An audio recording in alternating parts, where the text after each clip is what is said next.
மொபைலுக்கு அடிமையா இருக்காங்க. ஆமென் சொல்லுங்க. ஹல்லேலூயா. சாப்பிட்ற நேரத்துல அந்த பிசாசு கையில இல்லைன்னு சொன்னா பயங்கர கஷ்டம். வேண்டான்னு சொல்லல, வேணும் தான், அவசியம் தான். ஆனால் அவசியம் அறிந்து கையில வச்சுக்கோ. ஆமென் சொல்லுங்க. கர்த்தருக்கு ஒரு கைத்தட்டு கொடுங்க. கையில இல்லாட்டி ஒரு கையால மொபைல், இன்னொரு கையால சாப்பாடு. கை தூக்கி அல்லேலூயா சொல்லுங்க. ஆமென். அடிமையாய் போனார்கள்.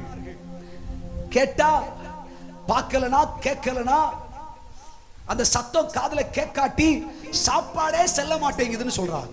ஆமென். சிலருக்கு மேடையில் நின்னாலும் மொபைலை விட மனசு. ஆமென் சொல்லுங்களேன். ஹல்லேலூயா. இப்படி பலர் அடிமைப்பட்டு போய் இருக்கிறோம். கர்த்தர் சொல்றார், இந்த சிந்தையிலிருந்து, இந்த செயலிலிருந்து, இந்த வேண்டாதவைகளிலிருந்து கர்த்தர் உன்னை வெளியே கொண்டு